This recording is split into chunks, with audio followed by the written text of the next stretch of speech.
Good evening, everyone. Good evening, everyone. Welcome to our town hall and listening tour. I want to acknowledge some special guests that we have in the house. We have our Vice Mayor, Joseph L. Kelly, who's here. We have Commissioner Natasha Irvin, who's here.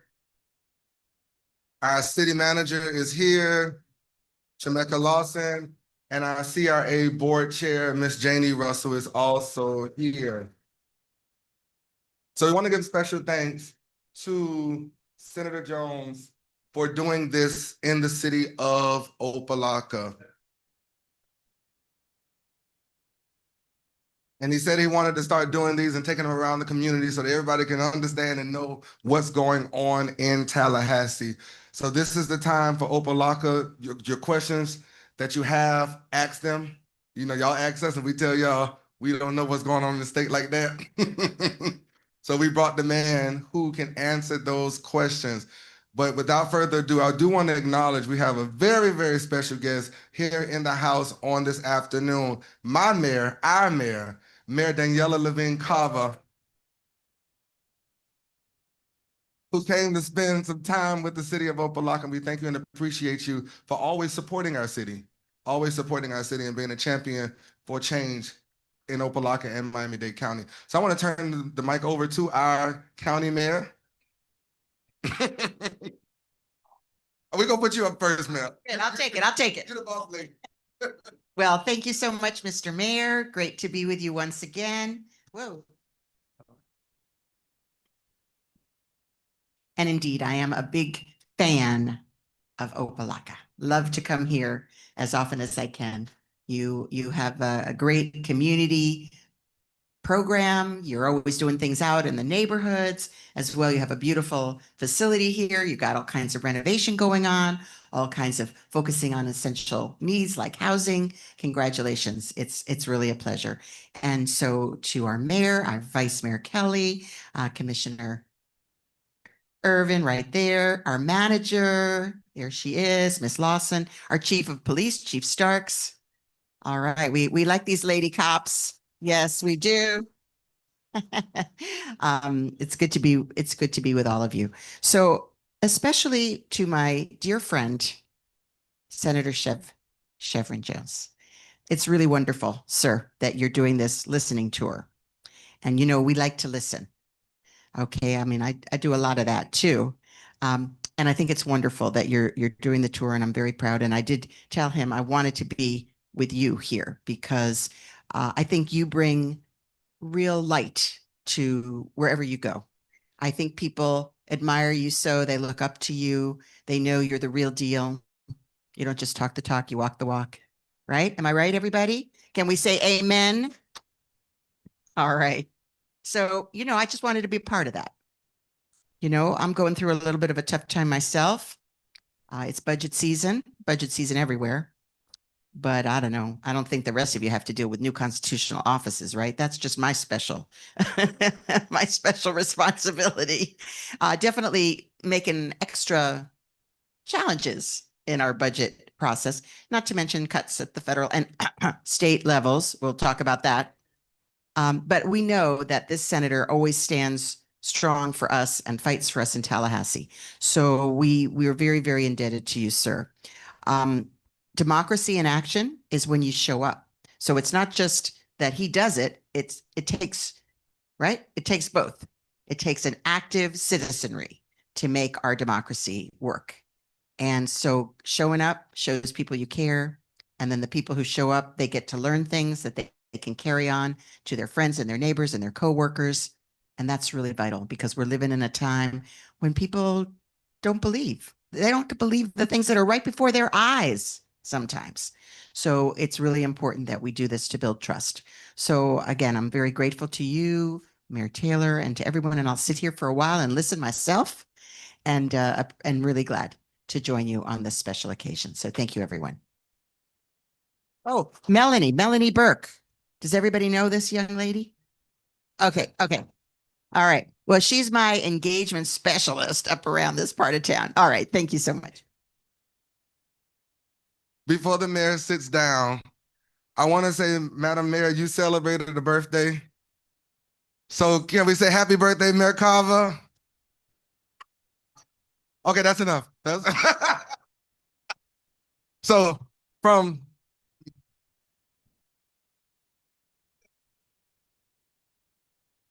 Mayor Carver from the city of Opa-locka, we want to give you our official city of Opa-locka sunglasses.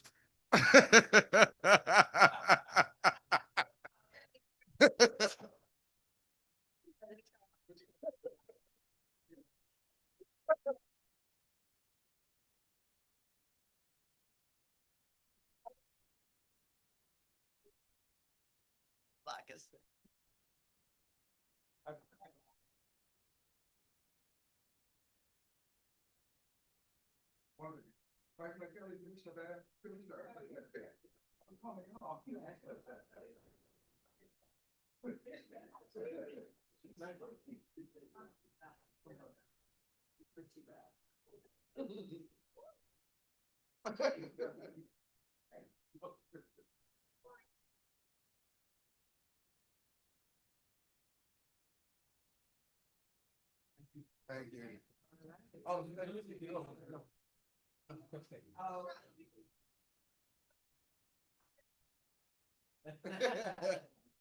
so happy birthday to our beautiful mayor, Mayor Carver from the city of Opa-locka. So we're going to turn it over to the best senator. I know so. Our Senator District 34, Senator Chevron Jones. Good evening, everybody. It's so good to be here with you all today. And I just want to recognize the city of Opa-locka and just for allowing us in our office into this space today and just the work that you all are doing. I really appreciate you all. So thank you to the city of Opa-locka and to our mayor. Let me tell you all something. There was no expectation of mine to have her here today.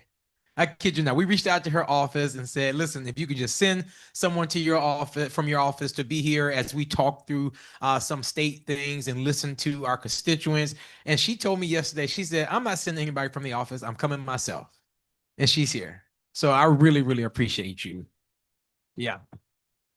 I mean, because our listening tours are really not a big deal. I didn't think. I'm like, we just come sit and talk to people, and we hear what people have to say. And she said, "I'm coming to listen too." And so that just embodies who a leader is. So I thank you, Mayor, and to my good friend Mayor Taylor. I really, really appreciate your leadership and even the work that you have done and what you're doing here in the city. I'll be honest with you, when we were in Tallahassee, and Mayor Taylor and the city came to meet with us, yeah, they were very specific. They being the city were very specific in what their needs were. Thank God for their amazing city manager and her team.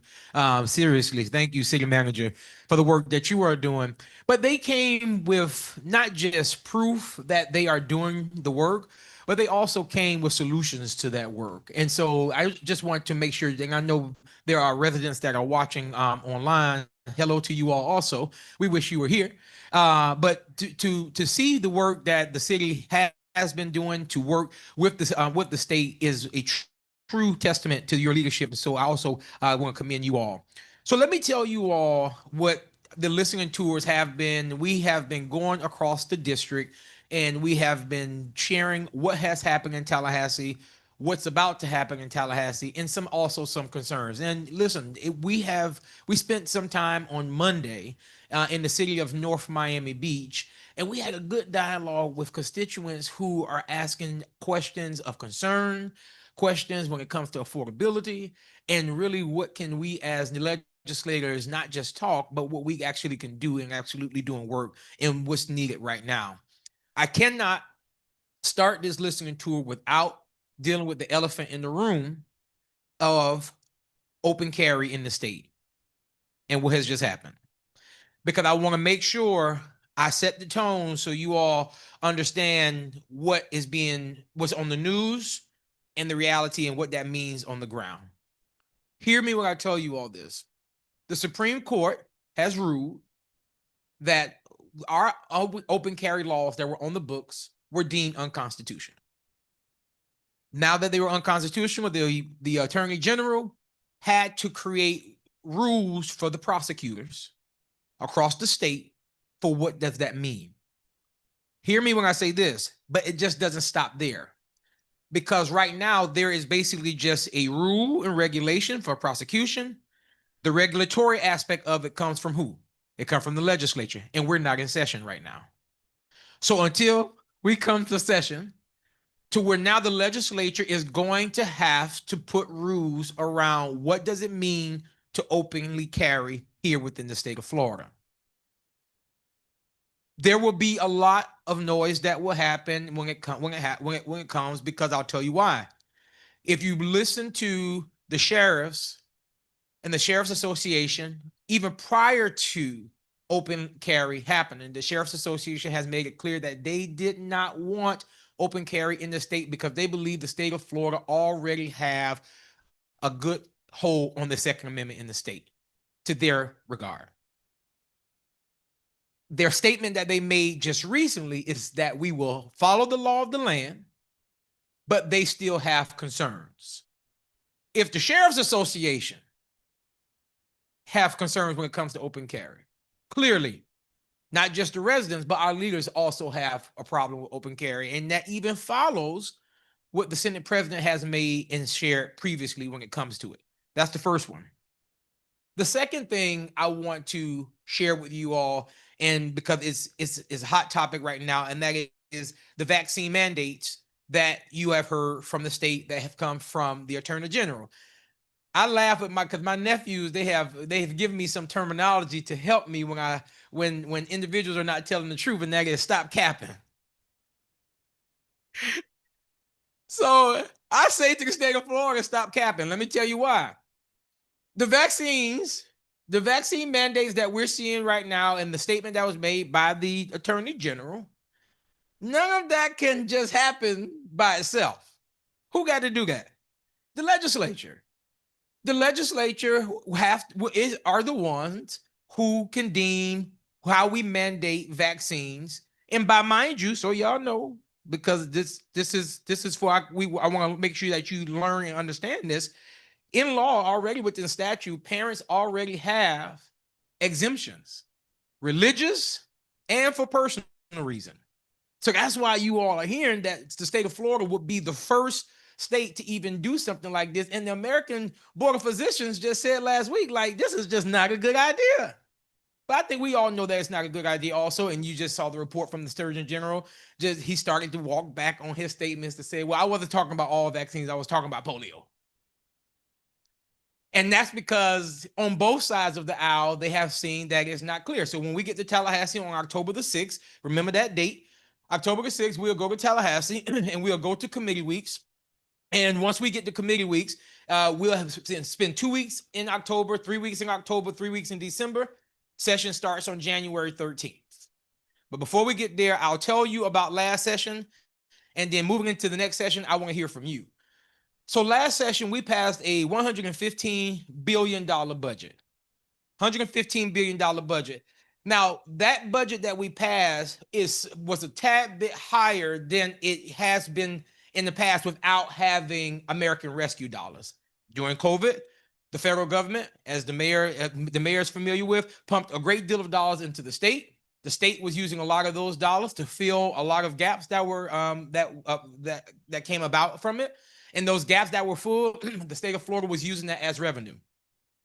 Now that money is not a factor, prior to COVID, we were at like a $92-93 billion budget. Now, without rescue dollars in the state of Florida having what I call a real budget, $115 billion is up from what was done in the past, which lets us know that we do have a growing population here within the state of Florida. But the question is that money divided equitably to the individuals within our communities? I'm so happy y'all asked that question. The answer is no. Because of the $115 billion, I want to get this breakdown to you all so you know, because this is not just a listening to it, but also educating you all so you understand what and how it's happening in Tallahassee. we put forth over $66.5 million in projects that were not funded. But guess what? They were not funded in Democrat cities. So you have these blue cities that are suffering for infrastructure dollars. And I'm going to pull this out just so you can know. I have a full list of projects that we put forth, whether for the arts, whether for infrastructure, whether for anything. And you can see the amount, and I'll leave it here for you to see it, the amount of vetoes that exist on this. I'll give you prime examples when it comes to dollars that we know that could have helped us within our communities. Miami-Dade County Drainage Improvement Project, Opa-locka Tyler Technology Government Finance ERP Software. Now, by mind you all, the Opa-locka came to Tallahassee. For those who don't know, the state of Florida has put Opa-locka on JLAC, and they shouldn't be on it anymore because they are now in good financial standing. Thank you, city manager and commission. And listen to this, though, y'all. When they were coming, we shared with the governor's office that Opa-locka is here. They have their folders here, and they are operating. They're sharing everything that they have done. We were told, Mayor, you tell me if I'm not telling the truth. Okay, I just make sure I wasn't sitting by myself. We were told this is perfect. This is perfect, and this is exactly what we were looking for, and there should be no problem. Now, by mind you, the ERP software is to help y'all in your budgeting and your finances. The very thing that the state of Florida put y'all on JLAC for. VETOED spells what? Vetoed. The very project that they told us that would help the city got vetoed, was necessary. So y'all might say, Chev, what can we do about that next time? I have an idea. I share with as I speak with my staff as we get ready to go back to session, is that I'm going to have constituents reach out to appropriation chairs to talk about why this is important for your community. I think that's how we're going to be able to get people engaged in this process. I think it can also be an opportunity for the residents to understand the process. And that also gives you the opportunity to add more than just my voice, but also your voice to why this is important for Opa-locka. And the only task that I'm going to ask the city of Opa-locka to do is when they submit their legislative appropriations to you all, to us, that they share them with you all so you know what you're advocating for. Because the city of Opa-locka has put forth good projects to help this city, but many of them were vetoed. The last two things I will share with you before I open it up to the floor for some questions is two of the bills that we passed the legislative session and got signed by the governor. One of the bills was SB 1174, which was a licensure of family foster homes. And I know I made mention of this when I came to commission meeting, but now this gives me opportunity to share more about it. Prior to the governor signing this piece of legislation, if you were a foster parent and you were licensed in county fill in the blank, you could not move to a different county with your license, and those children will also have to be placed back into the system. The child welfare issue, and we saw it as. But I saw it as we spoke to who brought the bill to us. So we thought and worked with the Department of Children and Family to say that if you are licensed, if you're moving to a different county, that your license can move with you and you can take the children along with you. That's important. Is now the law of the land, and we're grateful for that bill. The second one that we passed was for elected officials. Now, I'll be honest with you, it wasn't mixed signals that came from the elected officials. It was mixed signals that came from like the First Amendment Foundation. And that was elected officials being able to redact and hide their home address, phone numbers of them, their spouses, and which I did not know, the school location of their children. I didn't know that this was public record. So we did SB excuse me, SB, what was it? Was it HB 11? No, 268, excuse me. SB 268.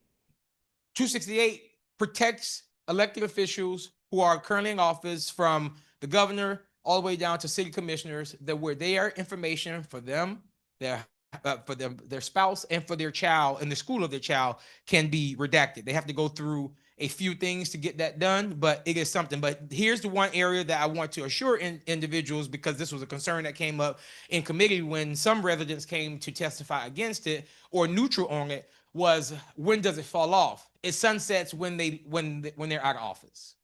So it's not redacted for forever. All right. So I want to make sure I clarify that. I'll make mention of this bill because I think it was something that was important, and for those who was following it, you probably heard about it. And it's the huge battle between North Miami Beach and Miami Gardens in the water fight. Let me tell y'all something. I want to see another water bill as long as I'm in the legislature. I have not, Mayor. I didn't work so hard on that bill. And listen, and I'll tell y'all a quick story. I went to one committee and I just knew I had to vote, y'all. I'm like, this is simple. It was simple bill. All we're doing is asking for fairness. Let me tell y'all how bad I was grilled in committee.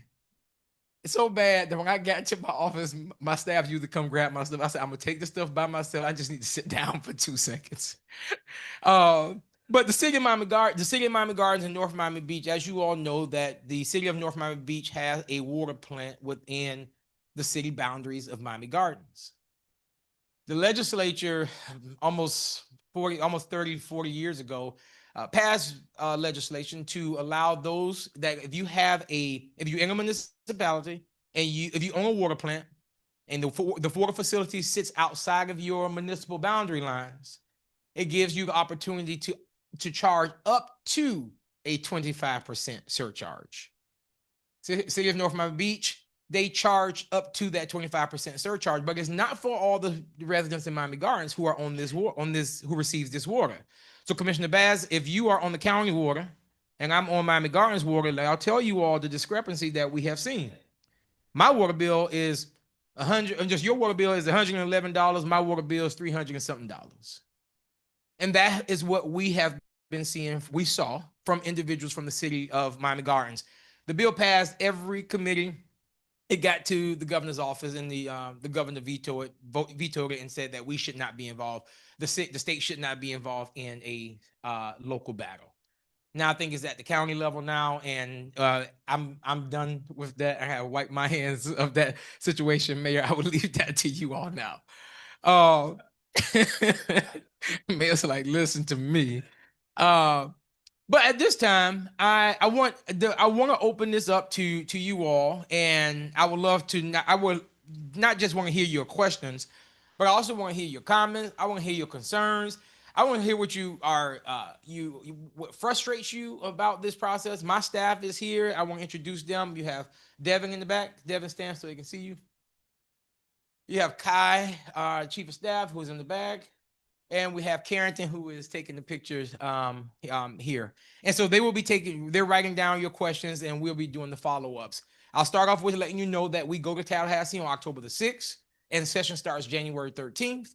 And this is the perfect opportunity that even if you have a bill idea, that you can share that now. We will listen to that and be able to share that back with you. So now the floor is yours and not mine.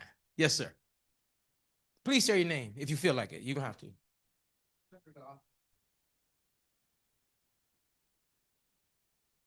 My name is Captain Stanley Young, chaplain, pre-prison jail ministry, part of, been chaplain for over 35 years in the state of Florida.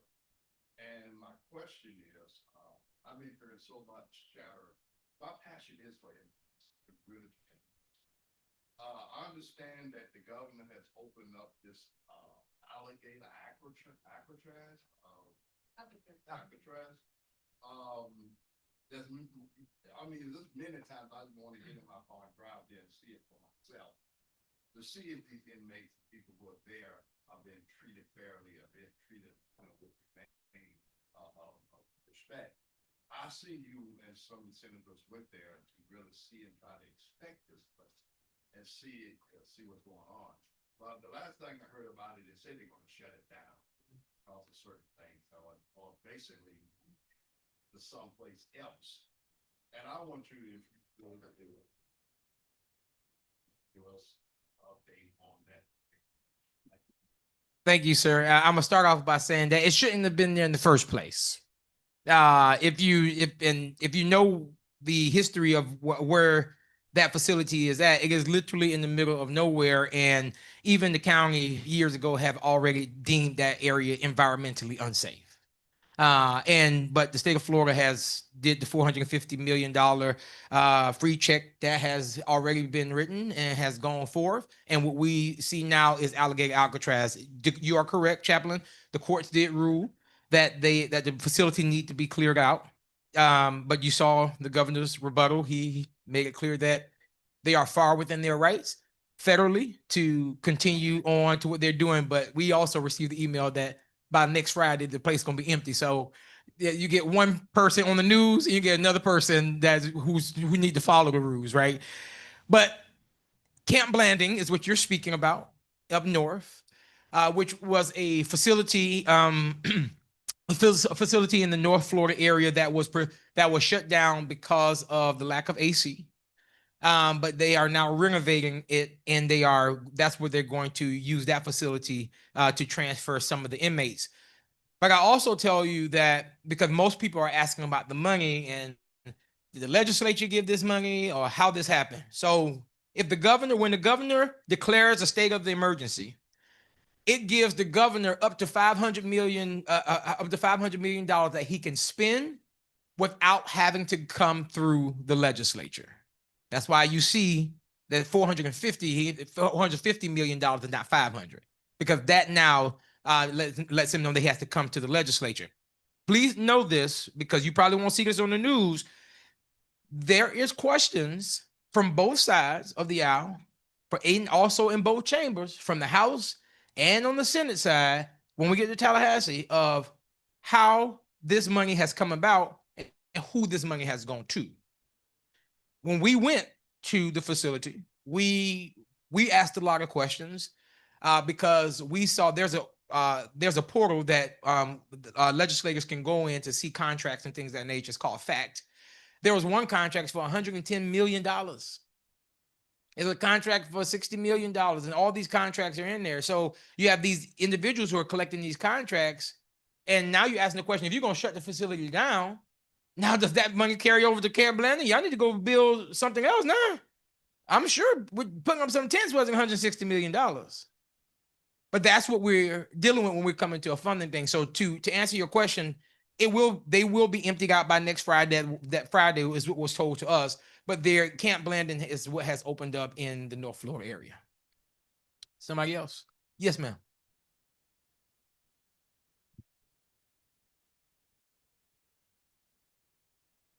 Hi, my name is Audrey Dominguez. I'm a former commissioner of the city of Opa-locka, and I have two questions. Now, I know you spoke about what the governor vetoed. Now, what are the governor's legislated priorities for communities like Opa-locka? That's the first question. The second question is regarding property tax elimination. If that passes, which Florida, I think it will pass, where do the cities get the funding from, and how would that impact the municipal budget? That's my question. It's my office to do this, so you have to go back. Devin, can you come do? You're gonna have to play Oprah for us, brother. So let me start off from this part first. So let me do the property taxes first.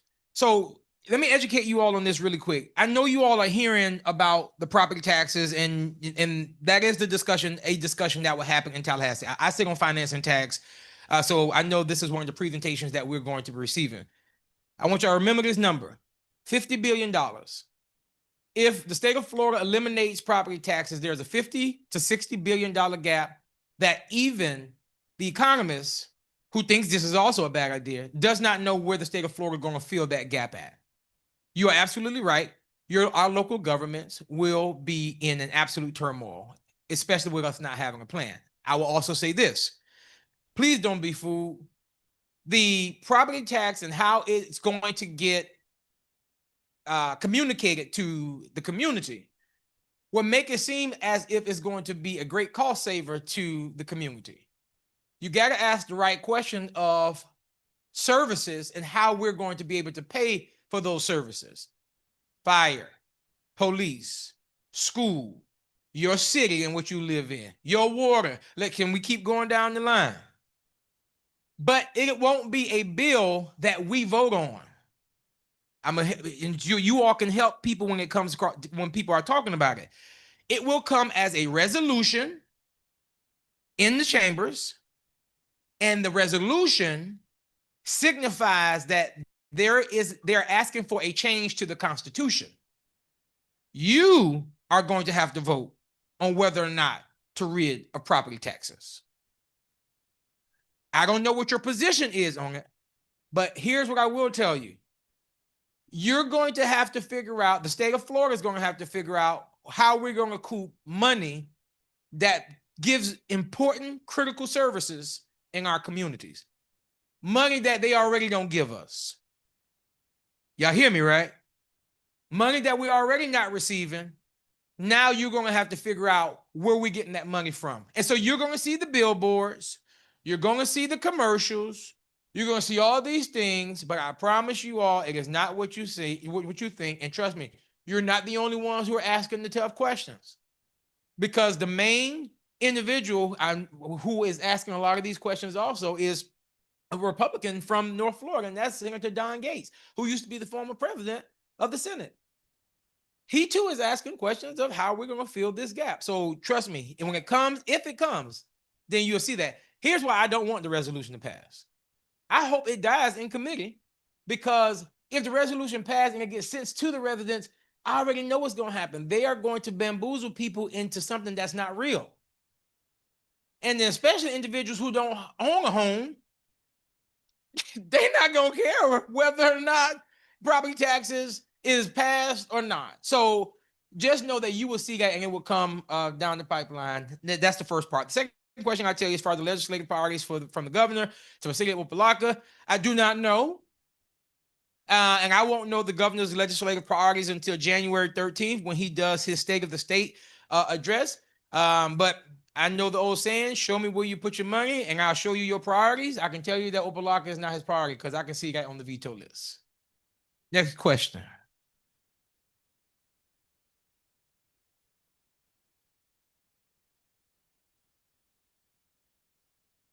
Thank you for being here. My name is Alex. I appreciate the question, because that's actually, it's hard to process exactly where that gap would essentially be funded. So thank you for addressing it. I'll hit you with the other question. I guess this is just an opinion question. Do you have any hope for where property insurance is going? Because I just got a depopulation letter from Citizens, which has been my primary as a new homer for the last 4 years. And it's kind of hard to comprehend where the insurance market is going for the state of Florida in general. I just know it's, as I'm learning, one of the worst in the nation as it relates to affordability. And it's kind of hard to forecast at what point there's going to be a year that the increases aren't just going to continue to go, either with Citizens or any of the other alternatives coming in the state. So I'm just curious if you have any insights or thoughts as to where that's going. So today, along with our intern, I'll tell you what one of the things that we're going to do. Our goal is to file legislation. We're going to see if we can get a bipartisan individual in the House to file it with, and ask the state of Florida to create a trust fund for property insurance for individuals who cannot pay their property insurance, to be able to give them help. And now I know that is a strong ask, but I will tell you that last year it was already kind of leaned towards that in a question from one of my colleagues on the other side of the aisle. So I believe that there are individuals who have an appetite for it. That's one of the things that we're going to do, because there's a lot that needs to be done. The second thing I'll tell you is that the state of Florida, when asked this question, and even when asked the question in prior to the end of session last year, it was told to us that the market is changing. But you are literally the fourth person who have made it clear that that is not the case. In various different stories, yours is as pertaining to what's coming is extremely new. I will tell you that if you call the office, what we can do is connect you with the insurance advocate in Tallahassee. And a lot of people don't know this. And so that's why I want to make sure I share it with you all, because I do have it on my list to talk to you all about towards the end, is that we do have an insurance advocate that is within the Office of Insurance in Tallahassee, who not only can help you, but they will actually take over to see if they can help you with your rates, right? And so we can help you do that. The last thing I'll tell you is Florida not serious about property insurance, because if we were, they would have dealt with it 3 years ago. The insurance lobby is the large, and I'm gonna be very honest with y'all. I'm not gonna say and lie to y'all. The insurance lobby is the largest group of people in the state of Florida. So when you look at where we are when it comes to property insurance, and when you're not caring about the consumer, I will tell you that how Tallahassee is set up, that won't be changing in how they operate within Tallahassee. Not right now, not under this leadership. And I'll be very frank. Yeah. My man, Kai told me you were coming today too. This is my constituent, y'all. What you got for me, Brother Kyle? Yeah. Comes in two parts. Thank you. No, I'll be very brief with my comments. I'm going to ask formally for your assistance to identify. We're going to cross over here. We're going to identify the disparity along racial lines, the issues of economic disparity along racial lines. And so in doing so, the question has to be raised, could we make a laundry list of the obscene disparity that's taking place between the Black and white communities?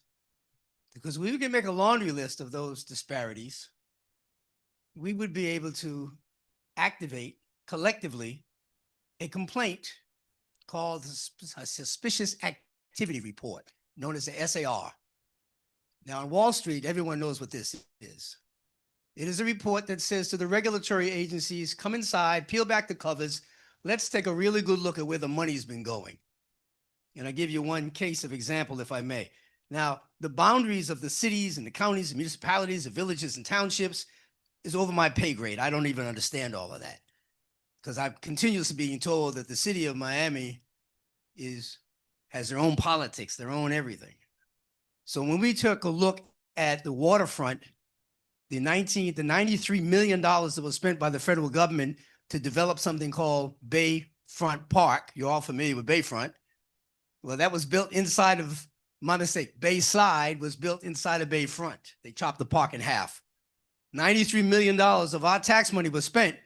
And in 1985, when they did the plan, they completed the construction in 1987. There has not been one Black-owned operator on the water with things that float since 1985. That's 40 years, people. That's 40 years, and billions of dollars have been left on the table because of that race-based policies of racial practices. Race-based policy. So I'm going back to the request that we make a laundry list of the obscene conditions that exist, and I use the downtown waterfront as an example, and that would just be within one county. And it's not. And listen, this lady sitting out front, this mayor that's with us, this lady's doing all the right stuff that I can tell that's helping to expose this, right? And so I she gets my vote. So the question I have now is how do we move forward now to make a list so that we can begin to affect the bond ratings of all the various counties? When you file a suspicious activity report, the regulatory agencies will come in where they're going to send a copy of that suspicious activity report to the regulatory agencies, including Moody's and Standards & Poor's. Those are the guys who set the bond rating. Got it? So I'll close on this note. Either you can share the wealth or share the pain. Got it? When the counties begin to realize that, hey, their money is going to start costing them more money, kind of like us having to go to hard money lenders and loan sharks. When the county realizes that the capital is not available for them to do even the basic things of life, then they will pay attention. Right now, they're not paying attention. You're invisible, sir. All of us, we're invisible. because the counties don't give a hoot because the racial disparities continue. If they gave a hoot, they would, as you just mentioned, they would have already addressed it years ago. No black folks on the waterfront in 40 years. That's disgusting.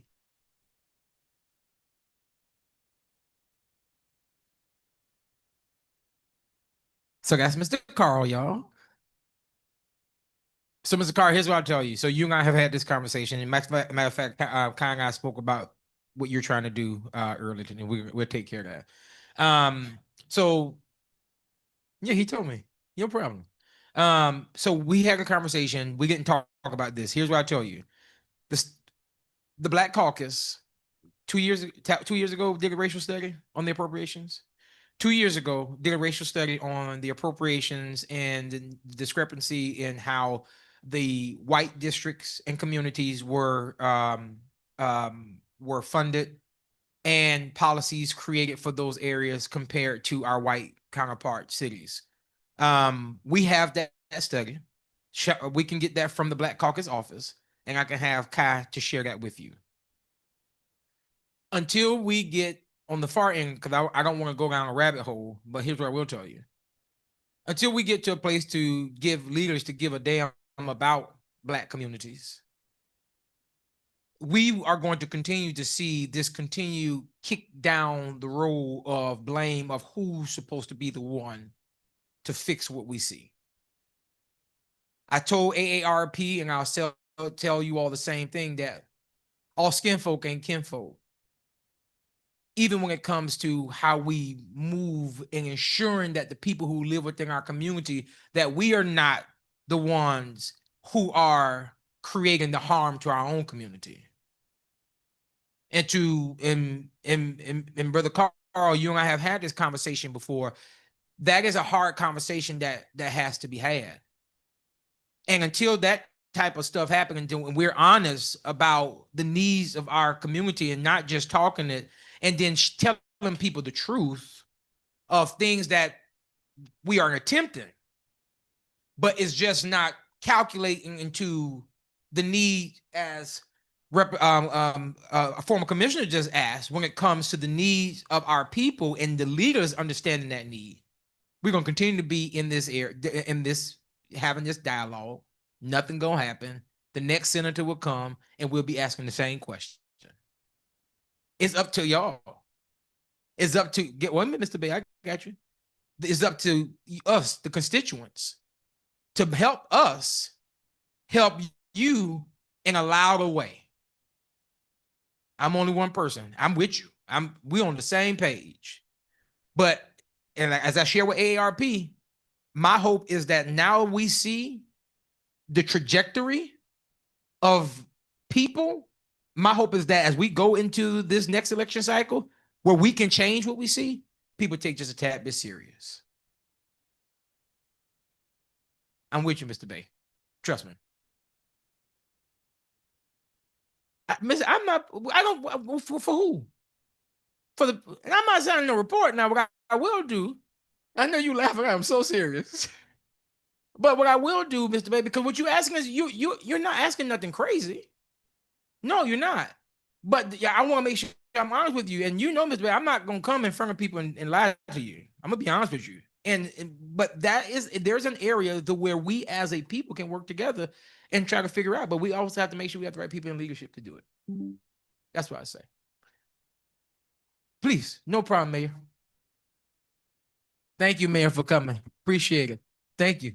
Love you. Do a town hall. Next question. Yes, ma'am.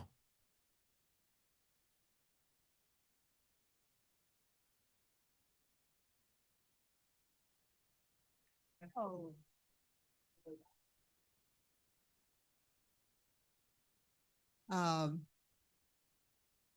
The question I have is to learn why, after all these decades since desegregation, schools in the predominantly Black and inner city communities are now struggling to find a way to have quality public schools.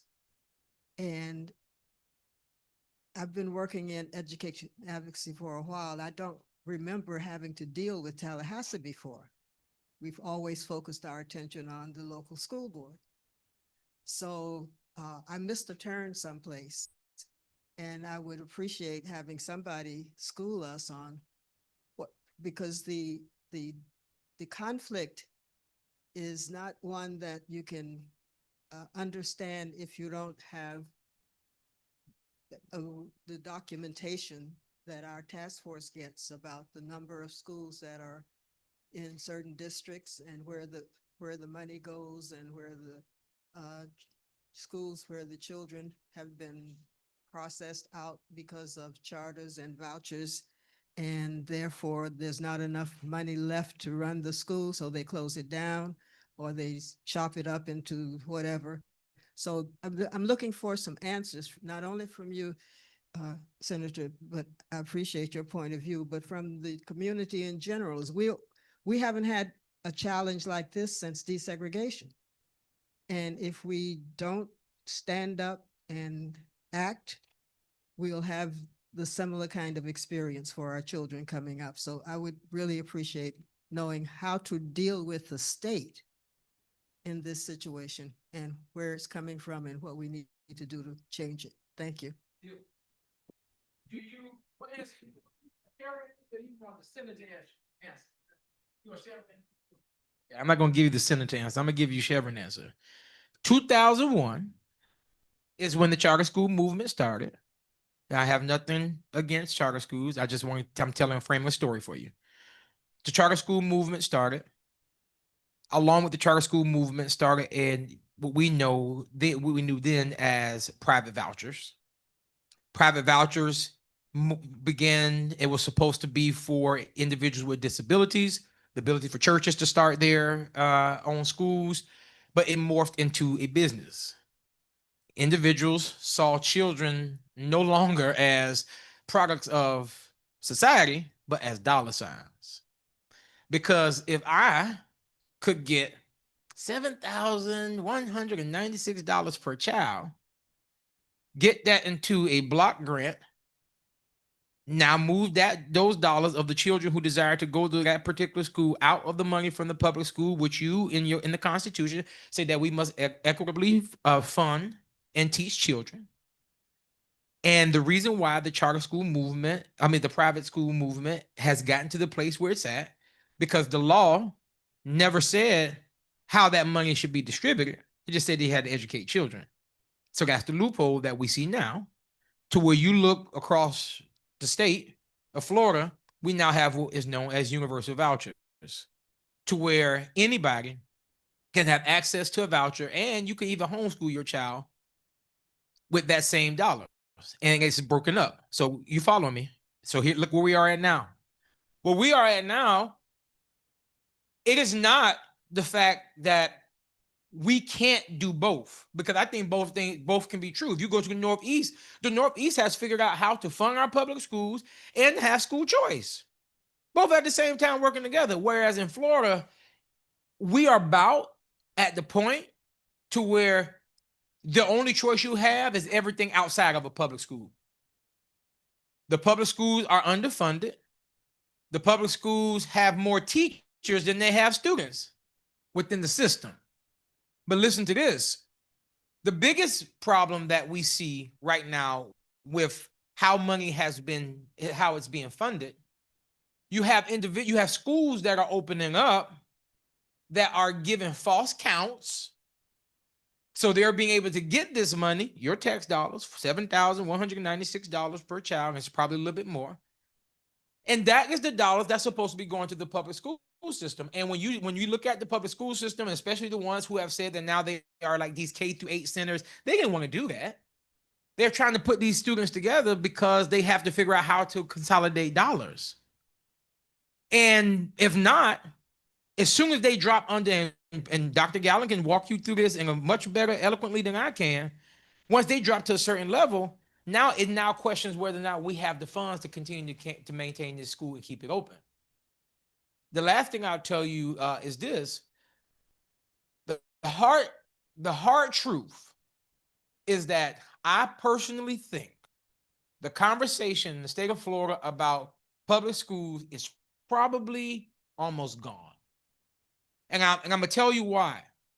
If you go look at around a lot of our communities in the vacant schools that we have right now, most of these students are either have moved away, or they are now being homeschooled, or they are going to a school because remember the state of Florida in 2013 erased the lines.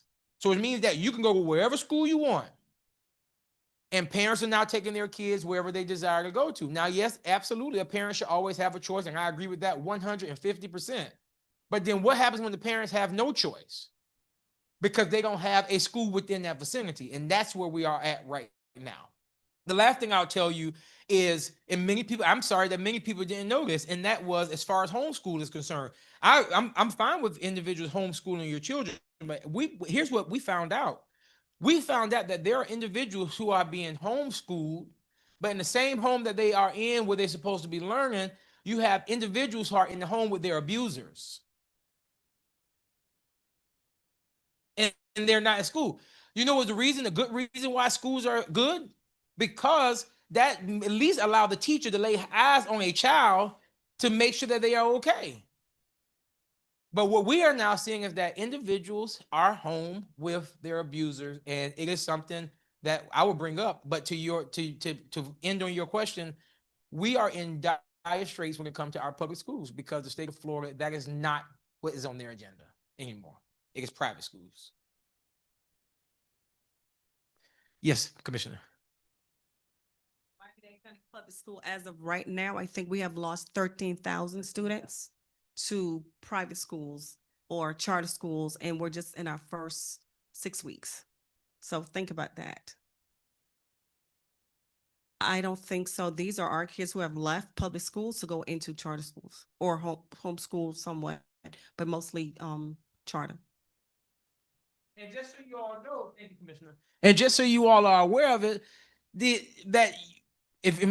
you work in the public school system, you're seeing this. After a few weeks or months, some of them children are coming back to the public school system. But guess what? The count has already happened, and they're gonna get the money. We filed an amendment. SB 508, SB 508. We filed an amendment, and because I'm like, all right, if you're gonna do this, because obviously I ain't gonna stop it, let's do it right. If a child is in a school and they get counted in a number and they leave that school, you should prorate it to ensure that that school get that money. Now y'all know they didn't hear my amendment, right? But they were like, "Oh, that sounds so good," and they did vote my amendment down. But trust me, but you're right. You get the money, and then you get the money, and then they have to go to the school, and now the school have to figure out how to do it. So, yes, you're right, Commissioner Bass. I don't want on the soapbox. Somebody else? Anybody else? Oh man, look at that. Well, I'll end with this, y'all. I will tell you all what's to come for next legislative session. So I'll give you one bill that I am extremely happy about. And I'm happy. Listen, I'm happy. I want to make sure I get you all out here on time. Like my daddy said, yeah, I don't want to make you happy you came and happy you left. So I'll end with this. One of the bills that we are filing this year is it's called the blue envelope. We haven't come up with a name yet, but right now it's like the blue envelope law. And so what this is that if you identify as having autism spectrum disorder, and you have a voluntary designation on your driver's license, along with your driver's license, you can now receive what if the legislature so allow and the governor signs it. You will be given a blue envelope that you will keep in your car. That if ever pulled over by a police officer, it will be your license, your insurance, everything that's needed if ever asked to it. I'll tell you why we're doing this. There have been situations to where individuals who identify as ASD get pulled over by police officers, and they're not communicating with the officer as the officer want them to, and then there's a misunderstanding. So this now allow that individual to give this blue card and to let them know, and the officer will be trained, because that is also will be in the bill, that the officers must go through interactive training, not click, click, click, interactive training to how to deal with individuals who have identify having ASD. Now, we'll tell you, and if you have any feedback, please, because we were in a meeting on Monday, robust conversation on bills that we were looking at doing, and so I would love your feedback on that. So if you have ideas, please shoot them out to me. That's one of them. And the second one, give me a good one I can share. Well, everybody don't have a pet. That's like personal to me. And let me tell you why I'm mad. So listen, let me tell y'all real quick. We'll be done. So I did not know pet insurance wasn't regulated. So I'm telling y'all all my business. So listen though. I was paying 100. He's talking about pet insurance. I was paying $136 a month for my pet insurance for my little Frenchie, right? He a cool dog, y'all. So I paid $136 for my pet insurance, and then Miss Janie, I get a letter in the mail that my pet insurance went from $136 to $316 a month. I looked at my dog. I say, brother, this ain't happening. You better pray every morning that you're gonna get sick. So listen. So I called the insurance. Y'all gonna laugh at me because I got pet insurance. I called the insurance company and told them I asked how this happened. Here's their excuse, Vice Mayor. They told me that they have assessed the type of dog that I have that's in this area, and it seems that what they have been coming to the vet for is very common, and so that is how we have selected your price. I said, I got you. And so one of my colleagues, he put a pet insurance type bill on the floor yesterday, and I started telling the same story. He looked at me. He was like, we're going to do that next year. So if you got a pet, you better thank me because I'm doing pet insurance this year. So listen, I want y'all to respect my bill because next time I see y'all need to ask me how your pet insurance bill doing. Yeah, yes, but about pet insurance. Okay. Okay. Regulations. Oh, I would okay.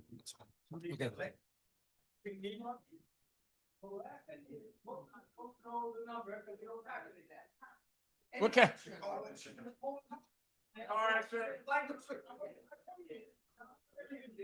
My point is that if we look at the skyline of any downtown major city, all of those projects have a line item called equity investment.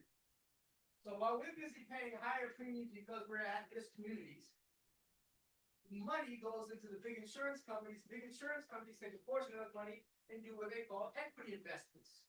They make the money grow by investing in various projects. We don't have, no one in this room can tell me a single project in our neighborhood that have received that equity investment money. So in other words, our money is being assembled and invested in equity investments in other neighborhoods. We're not receiving out a dime of that money. So I'm suggesting that a collective economic activity, collective economic activity called ourfairshare.now.com.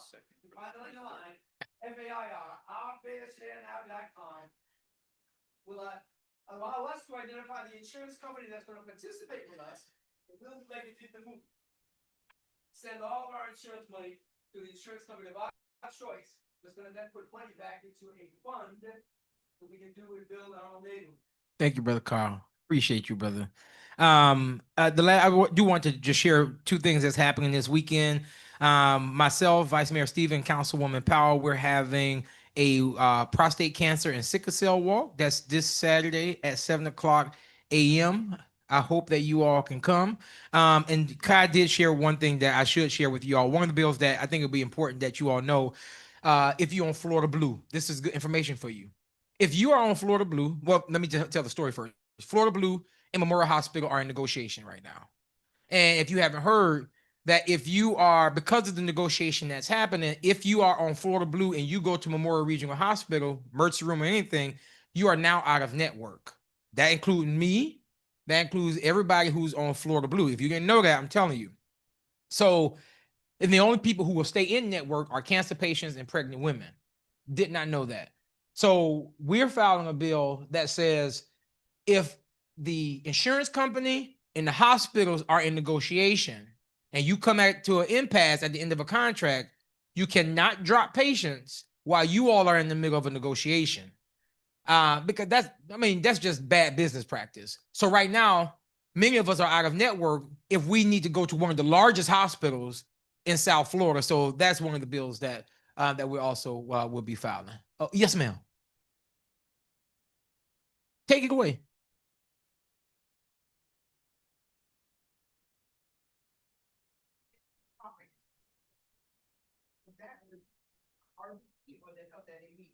I literally went last year with no RBT for my son because Medicaid kicked him out because I made too much.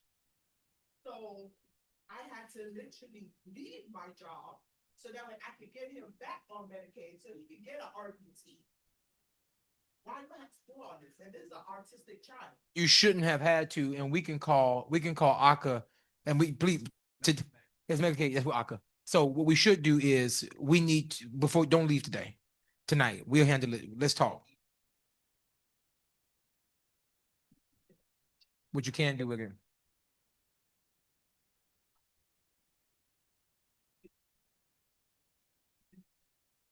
Or what helped me with speech or behavior, but it has to be within whatever insurance, but not all insurance will assist or the insurance limits how long his therapy session can be. Or now the fight is, or his therapist should be able to sit in class with him because that's what he needs it. Because he won't be able to focus. Because he's not in ESC classes. He's high maintenance stuff where he can get regular class. But he needs an RBT in class with him. Insurance says no, she can see him after class. Okay, say less. But before you leave, I'm gonna get this. Kai is here. We need to call ACA for you, and we can do that tomorrow. Okay. Yes, sir. And this will be our last one. We'll close out. We got one more. I'm sorry. I got you. Okay.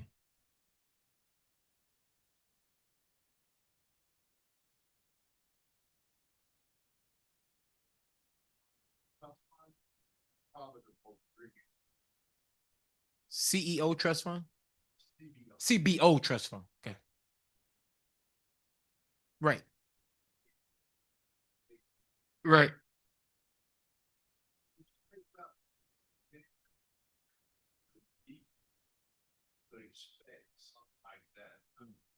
Yeah.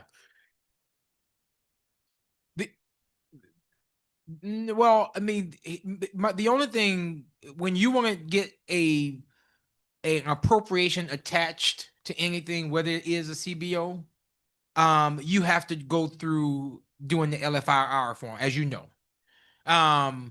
Even if you're looking to do it as a block grant type of ordeal, like if a group of individuals who have the same type of services that you have, and you say that you are connected with all of them and say, we want to do a LFIR form request for all of us, which is they consider like a block grant. That can happen, but the state of Florida itself won't do that. Now, here's what I would tell you: you run the risk of expecting that, and if you're not the right individuals are not being lobbied on what you're trying to do, then it won't happen because it's going through the appropriations process. It can happen, but again, the process is just not what happens at the county. Where the county just have a little bit more leverage than the state. The state, you got to wait a year just to be able to apply for funding, and then when you get the funding, you got to wait for the governor to sign it, and then you got to wait till November to the new budget year. So it's just a longer process. It can happen, but it's a lot of hoops to do it. Yes, sir. We got to dial in. I feel like I'm on a radio station. Oh, Commissioner Santiago. Senator Johnson, how are you? And good afternoon. And you know my name, Luis B. Santiago, Commissioner for the great city of Opa-locka. Yes, sir. I'm working, but I'm washing. Okay, the whole. Thank you for watching, Commissioner. You got a question too, Commissioner? Yes. I want to make a clear, okay, the question that you answered to my colleague, Commissioner Charlene Bass. Yes. Okay, about the 13 students that we had short this year in the school system. That's here in Dade County. We don't count in the rest of the nation or the rest of the state. But let me say that, Senator, that we have to understand that all these children right now that they housing in the school, the majority of them, they're from the Hispanic community. From the Hispanic community, because the parents, they very scared to sending the kid to a school because they believe the eyes, the government, the federal government, going to go out there and grab everybody and send them back to the country.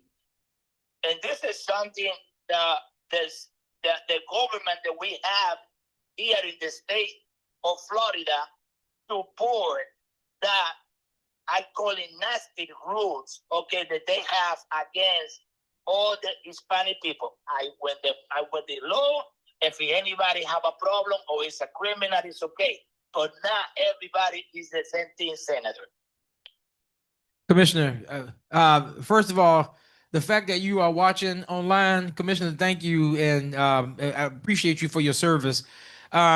I can't speak directly to how the schools are happening. I don't know if anyone else can, but here's what I will tell you when it comes to the immigration front, Commissioner.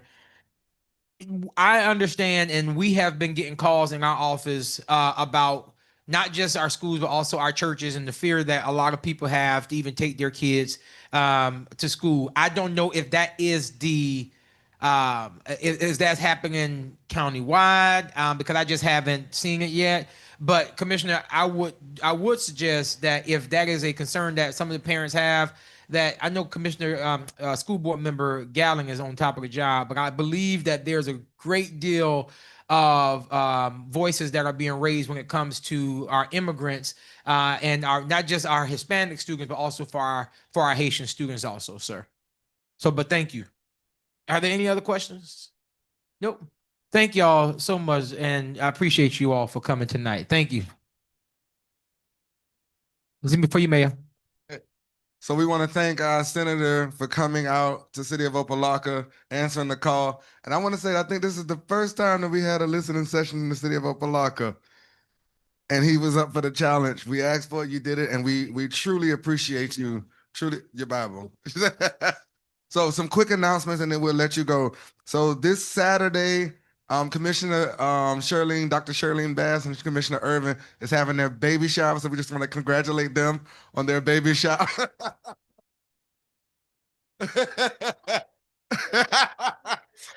But this is something that they do every year. They give back to mothers in need in the City of Opa-locka. They give out car seats, strollers, food, whatever is needed for the child. So we want to thank, and the first time Bass did this, everybody thought she was pregnant for real. But we thank you for taking care of our residents. And then on Monday, we will be swearing in our new chief of police and our city manager. And that's at 6 p.m. So Monday, you can tune in to all of our social media channels. I'm sure every member of the commission has shared it. So we just want to say thank you to our senator for coming and supporting and representing Opa-locka and keeping us on, forefront of your mind. Also to our mayor, who thought it not robbery to come out on tonight to be with the City of Opa-locka, to Vice Mayor Joseph Kelly, to Commissioner Natasha Irvin, to Commissioner Bass, and Commissioner B. Santiago. We thank you all, from us to you all. Thank you all for coming. And we all are here, so you can get our numbers, our information, and that's Commissioner Shevin Jones. But a demotion, right? Our Senator Shevin Jones has said his staff is also here if you have any additional questions or want to ask them to have sidebars. So thank you all for coming, and this is the conclusion of our town hall. Thank you all again.